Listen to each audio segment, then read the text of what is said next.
একাদশ শ্রেণীর বাংলা বইয়ের পুঁইমাছা গল্প থেকে অত্যন্ত গুরুত্বপূর্ণ বাছাই করা প্রশ্ন উত্তর নিয়ে চলে এসেছি। চলো আমরা প্রশ্ন উত্তরগুলি জেনে নিই। দেখো, প্রথম প্রশ্ন, সহায়হরি চাটুজ্জে তার স্ত্রীকে চা দিতে বলেছিলেন। মনে রাখবে তোমরা, তার স্ত্রীকে একটা বড় বাটি বা ঘটি দিতে বলেছিলেন। পরের প্রশ্ন, রসের জন্য গাছ কেটেছিল। কে গাছ কেটেছিল? তারক খুড়ো। নেক্সট, সহায়হরি চাটুজ্জের স্ত্রীর নাম কি? স্ত্রীর নাম অন্নপূর্ণা। পরের প্রশ্ন, শীতকালের সকালে অন্নপূর্ণা বসেছিলেন কোথায়? রান্নাঘরের দাওয়ায়। নেক্সট, অন্নপূর্ণা বোতল থেকে সংগ্রহ করছিল কি? নারকেল তেল। পরবর্তী, অন্নপূর্ণা বিন্দুমাত্র আগ্রহ দেখাননি যে বিষয়ে?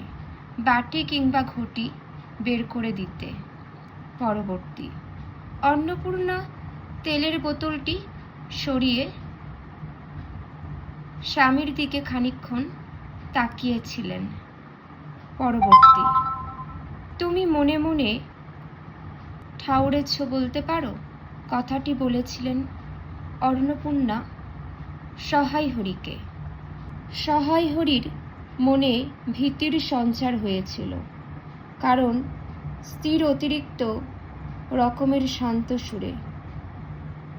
পরবর্তী, স্ত্রী অন্নপূর্ণার অতিরিক্ত শান্ত কণ্ঠস্বরকে সহায়হরির মনে হয়েছিল ঝড়ের পূর্বের আকাশের স্থির ভাব। নেক্সট, অন্নপূর্ণা অত্যন্ত শান্ত সুরে যা বলেছিলেন, ন্যাকামি করতে হয় অন্য সময় করো। পরবর্তী প্রশ্ন, গুজবের কারণ সম্বন্ধে অন্নপূর্ণা সহায়হরিকে যেখানে যেতে বলেছিলেন? চৌধুরীদের বাড়িতে। নেক্সট, অন্নপূর্ণার মতে ভদ্রলোকদের গ্রামে বাস করা যায় না, যে কারণে? দেখে নাও উত্তর, অপশন সি। নেক্সট, অন্নপূর্ণাদের হাতের জল গ্রামের কেউ খাবে না বলে সিদ্ধান্ত নিয়েছিল, কারণ তাদের মেয়ের আশীর্বাদের পরও বিয়ে হয়নি। নেক্সট, এই আমি বলি না জানি কি ব্যাপার, এ কথা বলার সময়ে সহায়হরির কথায় তাচ্ছিল্য ভাবছিল। নেক্সট, সহায়হরিকে একঘরে করতে উদ্যোগ নিয়েছিল কালীময় ঠাকুর। পরবর্তী, অন্নপূর্ণার কথা মতো খেন্তির বয়স হয়েছিল 15 বছর। নেক্সট, ক্ষিপ্ত অন্নপূর্ণার সামনে থেকে তাড়াতাড়ি চলে যাওয়ার সময় সহায়হরির লক্ষ্য ছিল খিড়কি দুয়ার। নেক্সট, খিড়কির দরজার কাছে খেন্তির হাতে সহায়হরি দেখেছিল কি? পুঁই শাক। নেক্সট, খেন্তির বোনের হাতে পুঁই পাতা জড়ানো ছিল। পুঁই পাতায় জড়ানো ছিল, মনে রাখবে, চিংড়ি মাছ। কার হাতে? খেন্তির বোনের হাতে পুঁই পাতায় জড়ানো ছিল চিংড়ি মাছ। নেক্সট, খেন্তিরা চিংড়ি মাছ কিনেছিল যার কাছ থেকে? গয়াবুড়ি। নেক্সট, গয়াবুড়ি খেন্তিকে চিংড়ি মাছ দিতে চায়নি, কারণ সে খেন্তির বাবা সহায়হরির কাছে 2 পয়সা পেত বলে। নেক্সট, খেন্তির চেহারা ছিল গোলগাল। পরবর্তী, খেন্তিকে রাই কাকা পুঁই শাক দিয়েছিল ঘাটের ধারে। নেক্সট, অন্নপূর্ণা সহায়হরি এবং মেয়েকে একসঙ্গে বলেছিলেন পাথুরে বোকা। নেক্সট, অন্নপূর্ণার মতে বিয়ে হলে খেন্তি হতো 4 ছেলের মা। নেক্সট, মাটিতে পড়িয়া গেল যা মাটিতে পড়ে গিয়েছিল? পুঁই শাকের বোঝা। নেক্সট, অন্নপূর্ণা পুঁই শাকের বোঝা ফেলে দিতে বলেছিলেন খিড়কির পুকুরের ধারে।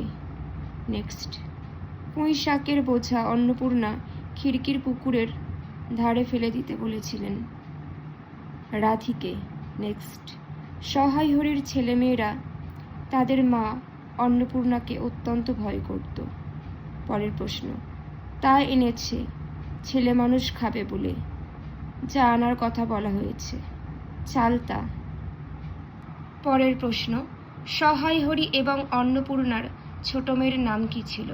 রাধি। নেক্সট, পাড়া থেকে খেন্তির পুঁই শাক নিয়ে আসা প্রসঙ্গে অন্নপূর্ণা বলেছিলেন মেয়েদের আবার অত নোলা কিসের?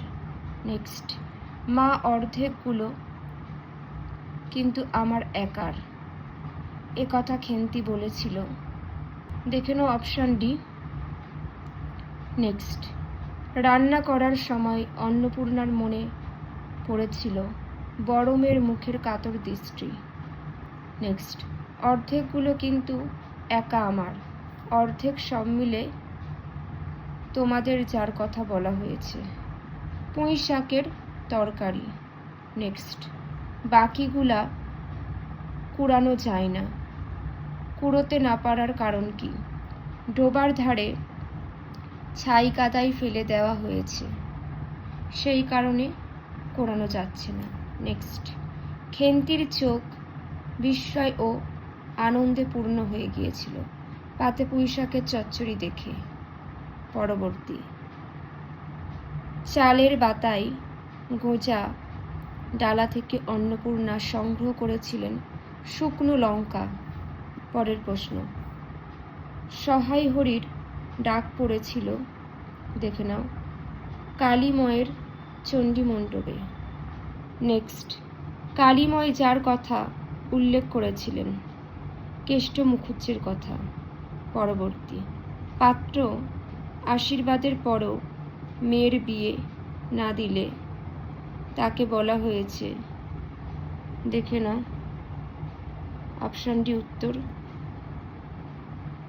পরবর্তী, বামুনদের যদি জাত মারবার ইচ্ছা না থাকে কালীময় তাহলে সহায় হরিকে যা করতে বলেছিলেন, মেয়ের বিয়ের বন্দোবস্ত করতে। পরবর্তী, সহায় হরির মেয়ের বিয়ের ঠিক হয়েছিল যার ছেলের সঙ্গে, শ্রীমন্ত মজুমদার।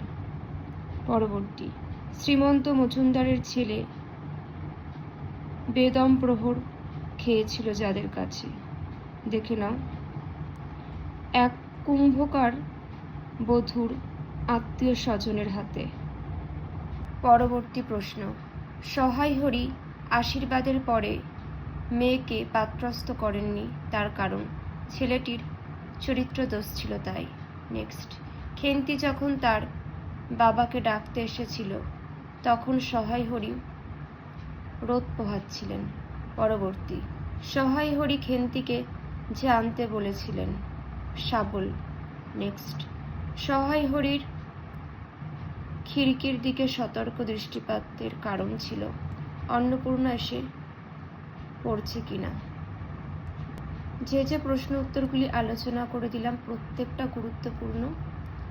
আর আজ একটু শরীরটা খারাপ, সেই জন্য হয়তো কোথাও কোনো ত্রুটি থাকলেও থাকতে পারে, তোমরা একটু বুঝে নিও কষ্ট করে। এখানেই শেষ করছি। সবাই খুব ভালো থেকো, মন দিয়ে পড়াশোনা করো।